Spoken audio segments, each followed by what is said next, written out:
Hello guys, நான் உங்கள் விஜய். இன்னைக்கு மொட்டைமாடி கதைகளோட 3வது ஸ்டோரி நம்ம பார்க்க போகிறோம்.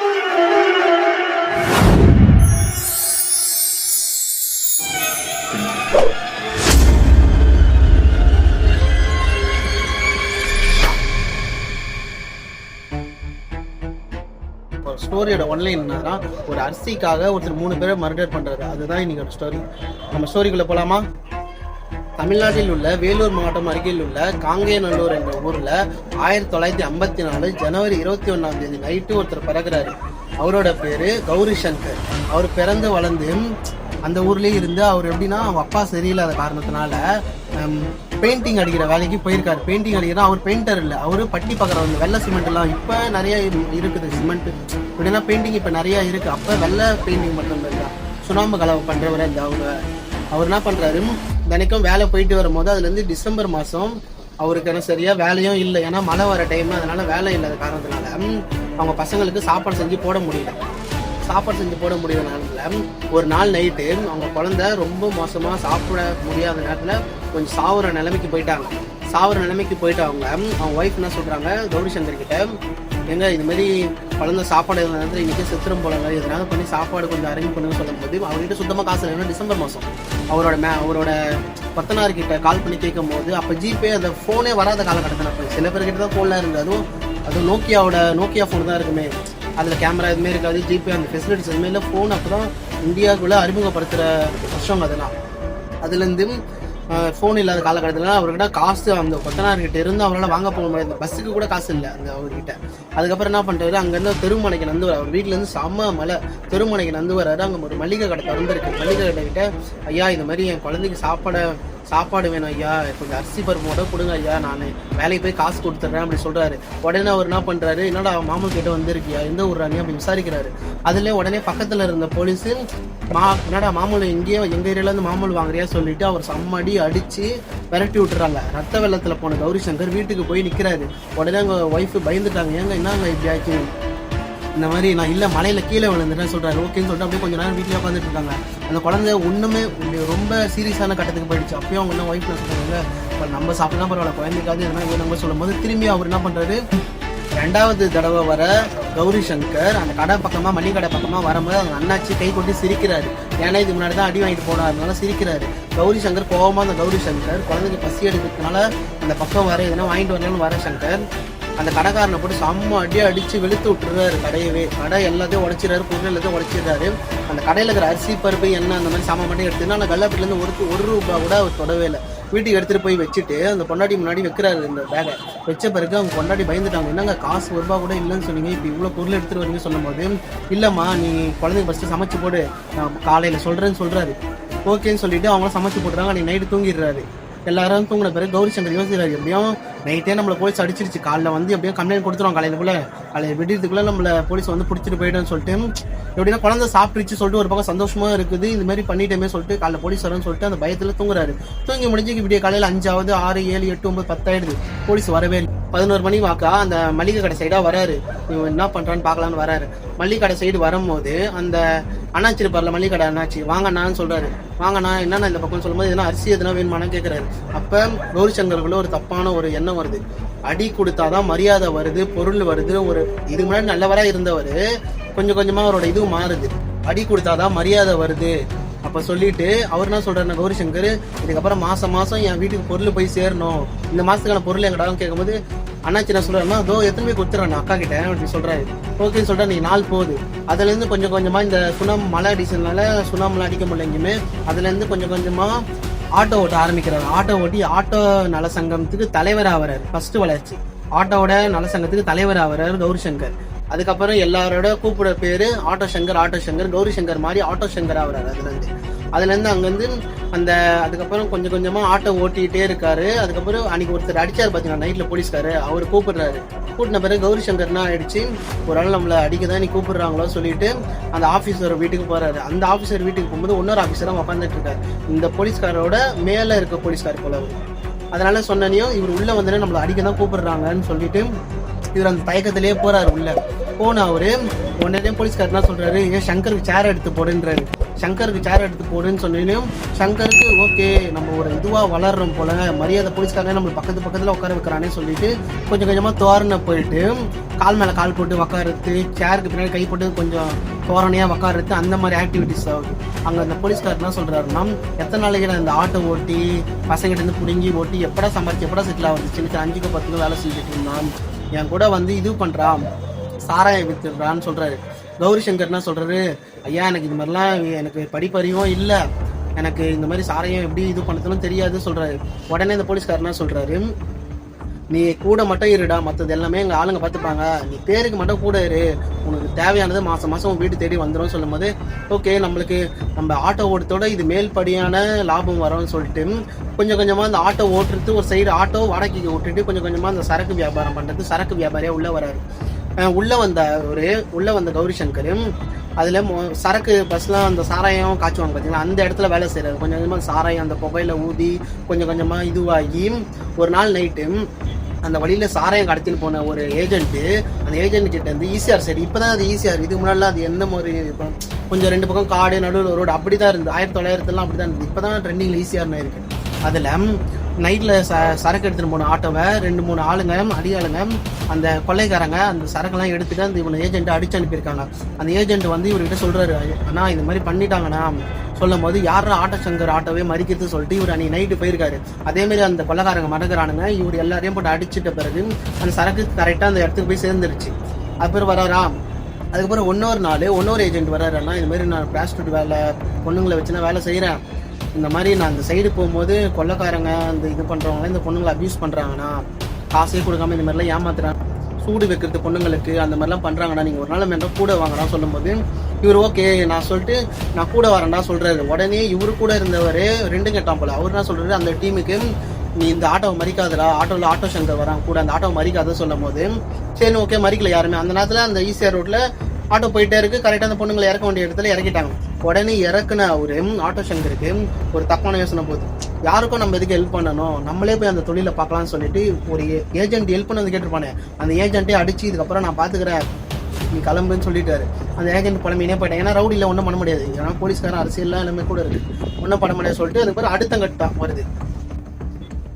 அந்த ஆட்டோ சங்கர் அந்த ஏஜென்ட்டை அடித்து விரட்டிட்டு அப்புறம் அவருக்குள்ள ஒரு தப்பான யோசனை வருது, நம்ம எதுக்கு யாருக்கும் ஹெல்ப் பண்ணி நம்ம இதுமாதிரி பொண்ணை கடத்துகிற வேலைலாம் பண்ணலாம், 5க்கு 10 ஒன்றும் வேலை செய்யணும்னு சொல்லிட்டு அவர் என்ன பண்ணுறாரு, இந்த பொண்ணுங்களை வச்சு நம்மளே வியாபாரம் பண்ணலாமே சொல்லிட்டு அந்த மாதிரி முடிவுக்கு போயிட்டு அதில் 2-3 பொண்ணுங்களை இவரே இது மாதிரி அரசியல்வாதிகளுக்கு டெலிவரி பண்ணுறது அந்த மாதிரி வேலைக்கு போய்ட்டு அதில் கொஞ்சம் சம்பாரிச்ச அவர் ஏற்கனவே ஆல்ரெடி ஆட்டோ சங்கர் கல்யாணம் ஆகிடுச்சு, குழந்தை இருக்குது. இதில் என்ன பண்ணுறாரு, அந்த ப்ராஸ்டியூட் ஒரு பொண்ணையும் கல்யாணம் பண்ணிக்கிறாரு.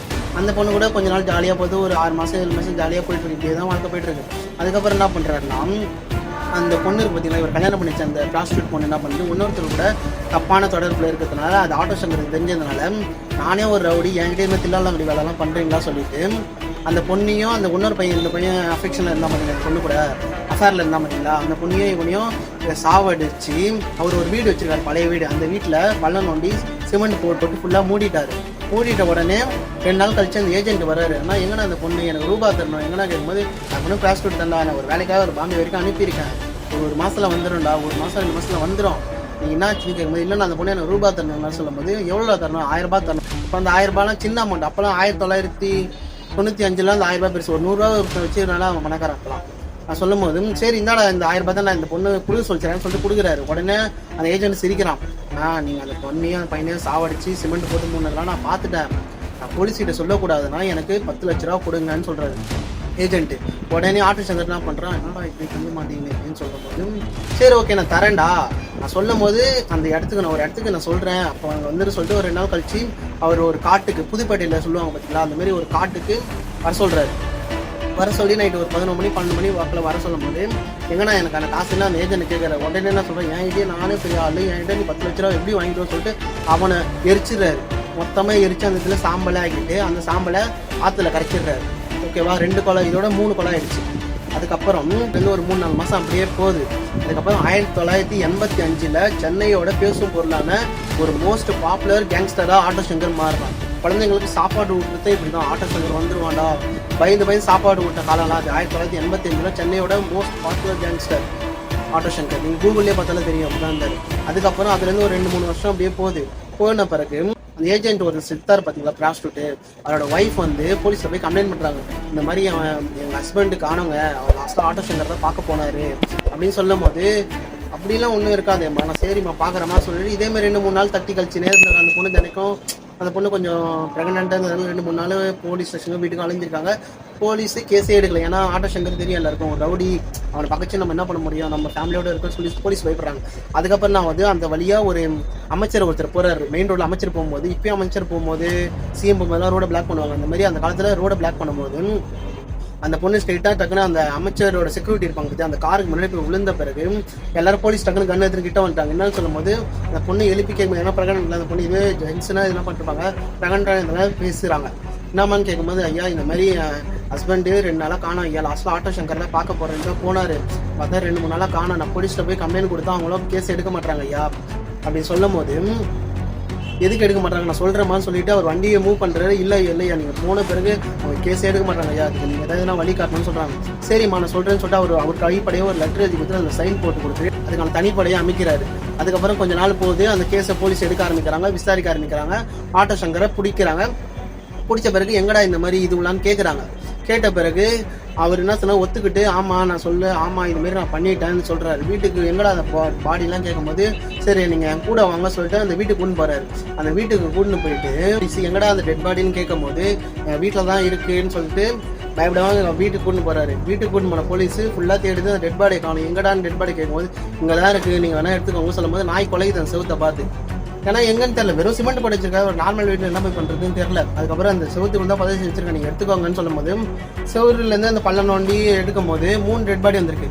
போலீஸ் தேடி வந்து ஒரு டெட் பாடி தான், ஆனால் 3 டெட் பாடி. அந்த பொண்ணு ப்ராஸ்டியூட் டெட் பாடி, அந்த பொண்ணு அக்கா இருந்துச்சா அவரு, அந்த ஏஜென்ட், இப்போ மொத்தம் 3 டெட் பாடியா. அந்த டெட் பாடிக்கான கேஸ் போய் 2 வருஷம் ஆட்டோ சங்கரை தூக்கி ஜெயிலுக்குள்ள வைக்கிறாங்க. ஜெயிலுக்குள்ள வச்சு அதுலேருந்து கொஞ்சம் நாள் போகிறதுக்கு அதில் ஒரு 6-7 மாதம் அப்படியே ஓடுறது, இருக்கிறதுல அப்படியே ஓடிடுது கொஞ்ச நாள். இவங்க ஆளுங்க வெளியே இருப்பாங்க பார்த்தீங்களா, அவங்க என்ன பண்ணுறாங்க, இவர்கிட்ட இது பண்ணுறாங்க கம்யூனிகேஷன். ஜெயிலெலாம் அப்போலாம் பெரிய ஆளுங்களுக்குலாம் அந்த ஃபோனு அந்த மெசேஜ்லாம் பண்ண முடியும். அதனால் என்ன பண்ணுறாங்க, வெளியே இருக்க வெங்கடேஷன் அவங்க சிஸ்டருக்கும் இந்த மாதிரி சொல்கிறாரு, இந்த டேட்டில் நான் தப்பிக்க போகிறேன், அதுக்கான இதுவும் மட்டும் பாருங்கன்னு சொல்கிறாரு. அவங்க ஓகே இந்த டேட்டை ஃபிக்ஸ் பண்ணினா அந்த டேட்டுக்கான எல்லாரும் அவ்வளோ வெயிட் பண்ணிட்டு இருக்காங்க. அந்த டேட்டுக்கு ஒரு வாரத்துக்கு முன்னாடி காங்கிரஸ் மீட்டிங் நடந்தனால ஒரு 200 பேரை அந்த ஜெயிலில் எடுத்துகிட்டு வந்து போட்டதுனால எல்லா போலீஸும் அந்த 200 பேர் மேலே ஃபோக்கஸ் பண்ண போலீஸு அந்த ஒரு ஆள் ஆட்டோ சங்கர் மேலே ஃபோக்கஸ் பண்ணல. இது இவருக்கு லாபகமாக போய் அந்த 200 பேர் மேலே தான் ஃபோக்கஸ் பண்ணுறோம், நம்மளை யாருமே பார்க்கலான்னு சொல்லிட்டு கரெக்டாக அந்த ட்ரெயின் ஒரு லாஸ்ட் ட்ரெயின் நைட்டில் ஒரு லாஸ்ட் ட்ரெயின் போகும். அந்த ட்ரெயினில் ஹாரன் அடிக்கும் போது நம்ம எஸ்கேப் ஆகிடணும்னு சொல்லிட்டு பிளான் பண்ணிட்டு ஒரு 2-3 நாள் கரெக்டாக அந்த ஒரு வாரம் போதா. ஏன்னா ஜெயிலோட செவுர்லாம் ஹைட்டாக இருக்கும், அதோட அங்கே ஒரு மரம் ஹைட்டாக இருக்கும். அந்த மரத்து மேலே ஏறினா இவரோட ரூமை ஸ்ட்ரெயிட்டாக பார்க்கலாம், கரெக்டாக தெரியும்னு சொல்லிட்டு அங்கேருந்து ஒருத்தவங்க பார்க்குறாங்க. உடனே என்ன பண்ணுறாரு, உள்ள சோப்பு கட்டியிருக்கோம் பார்த்தீங்களா, அதை எடுத்து இவர் அந்த எப்படி அவர் கீ கிடச்சிதுன்னு தெரியல, ஏன்னா அங்கே இருக்கவங்களே அவருக்கு ஹெல்ப் பண்ணிருக்கலாம். கீ அவருக்கு கிடச்சி அந்த சோப்பு இதுவில் அந்த கீயோட இதுவை அச்சை வச்சு அளவெடுத்து எப்படியும் அவங்க ஆளுங்களுக்கு வெளியே கொடுத்து அனுப்பிட்டாரு. அந்த ஆளுங்க என்ன பண்ணுறாங்க, கரெக்டாக ஒரு டேட் சொன்னார் பார்த்தீங்கன்னா, அந்த டேட் அதுவுமா அந்த கரெக்டாக அந்த சாவியை எடுத்துன்னு வந்து அந்த மரத்து மேலே ஏறி சாவி அங்கே வந்து தூக்கி போடுறாங்க. தூக்கி போட்ட உடனே இவர் என்ன பண்ணுறாரு, அந்த பூட்டை அப்போ திறக்கல அவர், ஏன்னா திறந்தா இப்போ வார்டன் வருவாங்களா அப்போ மாட்டிப்பேன் சொல்லிட்டு கரெக்டாக அந்த 11:30 மணிக்கு அவர் டைம் எப்படின்னு தெரியாது, கரெக்டாக அந்த 6 ஏன்னா தினைக்கும் உள்ள இருக்கும்போது தெரிஞ்சிடும் இந்த டைமில் இது நடக்க போகுதுன்னு தெரிஞ்சும் கரெக்டாக அந்த சவுண்டு கரெக்டாக அந்த ட்ரெயின் சவுண்டு கொடுக்குற நேரத்தில் அந்த வார்டன் எப்படின்னா நிறைய ஒரு 50 செல்லு இந்த பக்கம் 50 செல்லு அந்த பக்கம் இருக்கிறதுனால ஒரு செல்லையும் ஆள் இருக்காங்களா ஒரு செல்லுக்கு 5 நிமிஷம் கரெக்டாக ஒரு 60 செல்லு இருக்குது. அப்படியே பார்த்துனே இருக்கும்போது இவரோட செல்லு ஒரு 10வது செல்லு 12வது செல்லு அப்படி இருந்ததுனால அந்த வாரத்திலே வந்து எல்லாம் செக் பண்ணி பார்த்து ஓகே ஆள் இருக்காங்கன்னு சொல்லிட்டு போயிடுறாரு. அவர் போயிட்டு ரிட்டர்ன் வரதுக்கு எப்படியே ஒரு 1 hour ஆகும், 60 நிமிஷம் இருக்குது. அதாவது நம்ம செல்லை தாண்டி போனால் 55 நிமிஷம் நம்மளுக்கு கரெக்டாக இருக்குது. அந்த 55 நிமிஷத்தெல்லாம் நம்ம டைமே எடுத்து தப்பிக்கணும், அதுதான் நம்ம இதுவே சொல்லிட்டு கரெக்டாக அதேமாரி அந்த இதுவை லாக் ஓப்பன் பண்ணி வெளியே போகிறாரு. ஏன்னா ஒரு போலீஸ் இல்லை, எல்லா போலீஸும் காங்கிரஸோட ஆளுங்க இருக்கிறதுனால அங்கே போயிட்டாங்க. அந்த கரெக்டாக அந்த 55 நிமிஷத்தில் கரெக்டாக அந்த பூட்டை திறக்கிறாரு.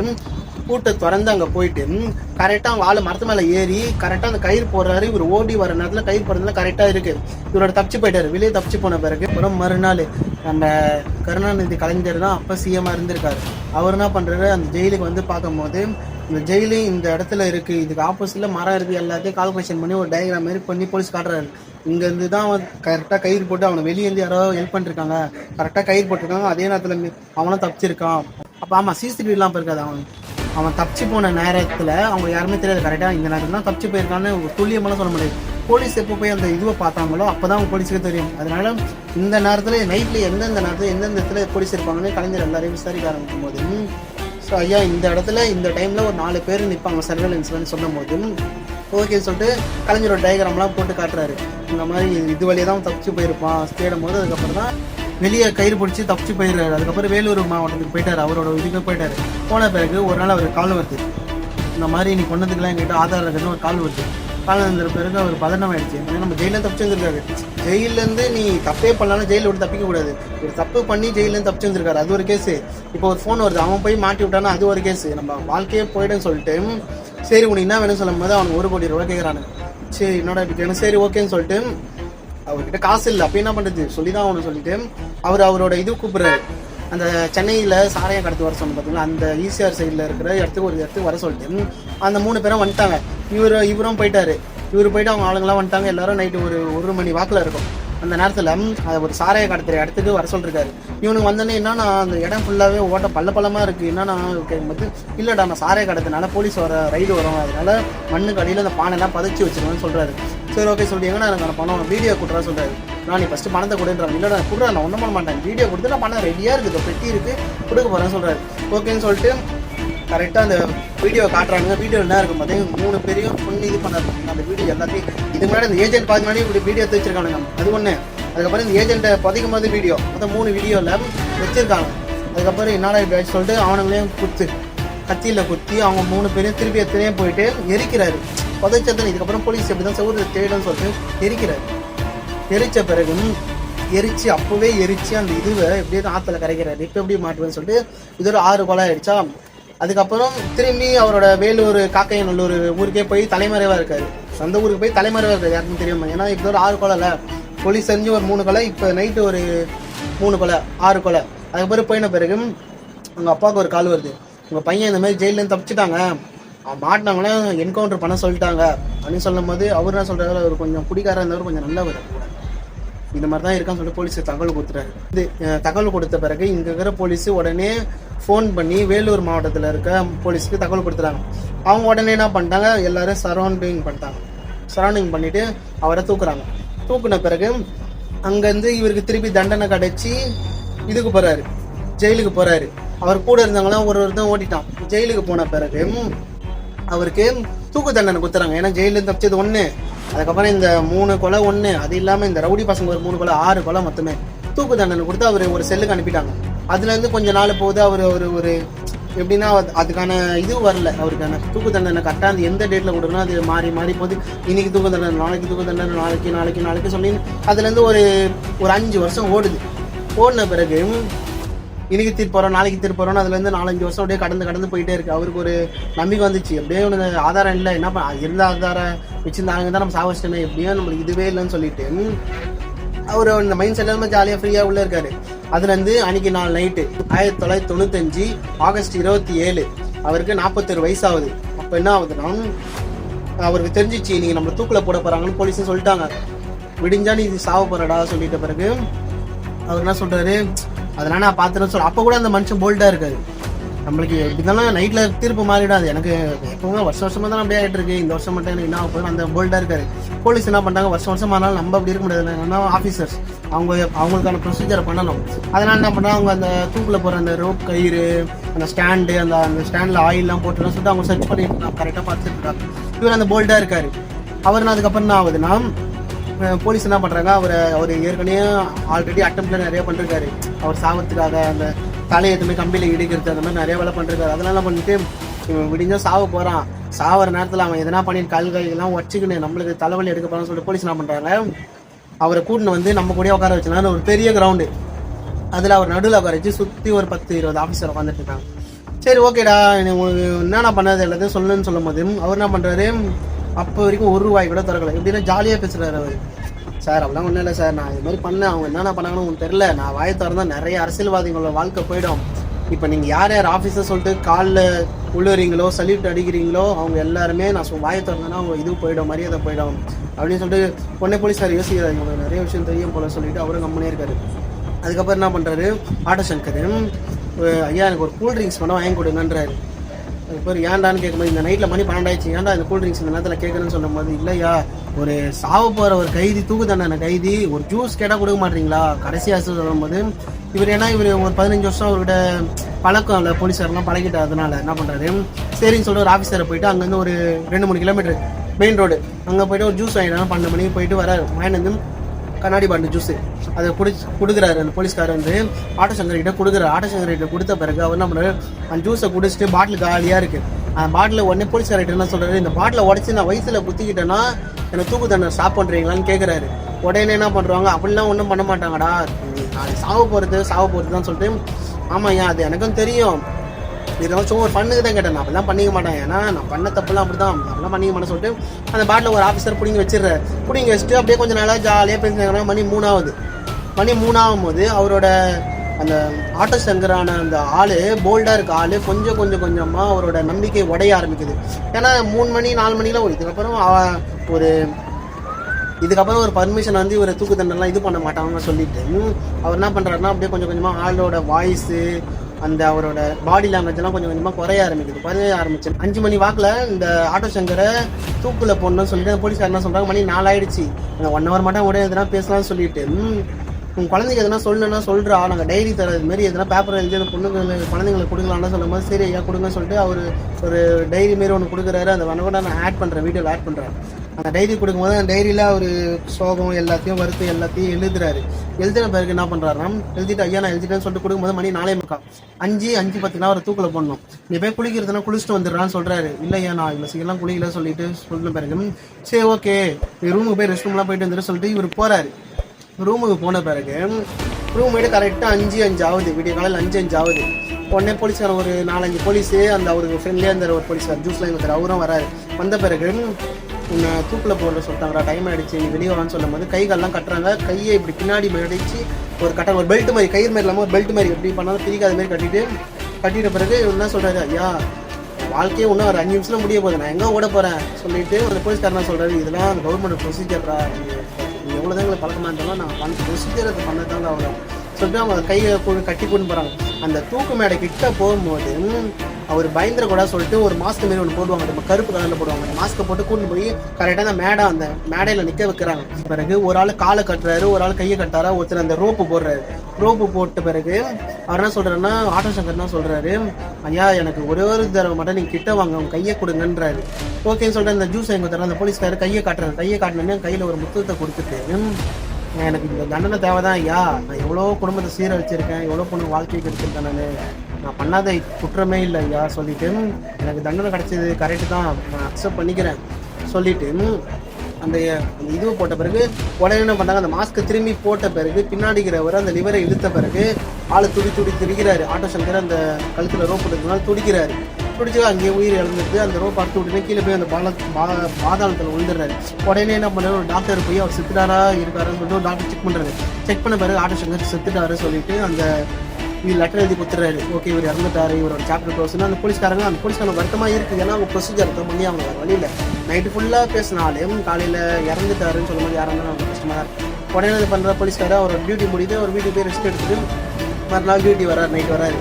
வந்த பிறகு அந்த செல்லு இருட்டாக இருக்குது, யாருமே இல்லை, அவருக்கு மனசு கஷ்டமாக தான் இருக்குது. அதுக்கப்புறம் எல்லாம் நியூஸ் பேப்பரு டிவி எல்லாத்துல அப்போ ஃபோன் காலகட்டத்தில் நியூஸ் பேப்பர் டிவியில் எல்லாமே ஆட்டோ சங்கர் கொலையாளியை காவல்துறை தூக்கில் போட்டது, அரசாங்கம் தூக்கில் போட்டது, ஃபுல்லாக நியூஸு டிவி சேனலில் பேப்பர் எல்லாத்துலையும் நியூஸாக வருது. வந்த பிறகு அந்த ஊர் மக்களை பார்த்தா சென்னையே கொஞ்சம் சைலண்ட்டாக மாறுது. ஏன்னா ஆட்டோ சங்கர் எப்படின்னா நைட்டுக்குள்ள பொண்ணுங்களை ரேப் பண்ணுறது அந்த மாதிரி அவர் எப்படின்னா அவர் ஜஸ்ட் ஒரு அரிசிக்காக இவ்வளோ பெரிய ஆளாக வளர்ந்து இருக்காரு. ஃபஸ்ட்டே அந்த அண்ணாச்சி கடைக்காரரோ யாராவது ஒரு அரிசி கொடுத்துருந்தாருன்னா இந்த ஆள் இவ்வளோ பெருசாக வளர்ந்துருக்க மாட்டாங்க. இல்லை அந்த போலீஸ் இப்போ 100 ரூபா இந்தாடா பிடிச்சிக்கோ, அந்த 100 ரூபா வச்சுக்கோ, குழந்தைக்கு தானே கேட்குறா சொல்லிட்டு கொடுத்துருந்தாருன்னா இவ்வளோ பெரிய கௌரி சங்கர் ஆட்டோ சங்கராக மாறிக்கான இது தேவையே இல்லை. அந்த அரசியல்வாதிங்க யாருமே இதுவும் இல்லை. ஏன்னா ஒரு ரவுடிக்கு பின்னாடி தூக்கில் போட்ட ரவுடிக்கு போய் நம்ம பேசினா நம்ம என்ன அவருக்கு நம்ம பண்ணதெல்லாம் திருப்பி இது தோண்ட ஆரம்பிப்பானுங்கன்னு சொல்லிட்டு அவங்க அப்படியே விட்டுறாங்க. அந்த நாள் அப்படியே போகுது எல்லாருக்கும். அந்த ஆட்டோ சங்கர் இறந்த பிறகு எல்லாரும் கொஞ்சம் சென்னையே கொஞ்சம் அமைதியாக ஆகுது. அதுக்கப்புறம் என்ன பண்ணாங்க, அந்த இதுவுலேயே அவங்க ஒய்ஃபும் அந்த அந்த ஆட்டோ சங்கரோட பையனும் அந்த இதுவுலேயே வந்து கொஞ்சம் கொஞ்சமாக வேலை செஞ்சு கிடைச்ச வேலையை செஞ்சு அவங்க கொஞ்சம் கொஞ்சமாக அவங்களும் கொஞ்ச நாள் இறந்துட்டாங்க. அந்த பையன் இப்போ அந்த ஹாஸ்டலில் இருக்கான். இது எல்லாமே ஓவரால் ஸ்டோரி எப்படின்னா, என் காதுக்கு வந்த பிறகு தான் நான் சொல்கிறேனே, இதில் உண்மையாக இருக்கலாம் பொய்யா இருக்கலாம். சில பேர் ஆட்டோ சங்கர் சைக்கோ அந்த மாதிரி பொண்ணுங்களை கொண்டு போய் அந்த தப்பான இதுவெல்லாம் பண்ணுறதுக்கு சொல்கிறாங்க. சில பேர் எப்படின்னா அவர் பணத்துக்காக கொலை பண்ணுறவர் சொல்கிறாங்க. இது எப்படின்னு எங்களுக்கு தெரியாது. இதை வச்சு ஒரு படம் கூட எடுத்திருக்காங்களே ஆட்டோ சங்கர். இது எங்கள் காதுக்கு வந்த வரை எங்களுக்கு தெரிஞ்சது வரைக்கும் உங்களுக்கு சொல்லியிருக்கேன். இது எல்லாமே முடிவு பண்ணுறது நீங்கள் தான்.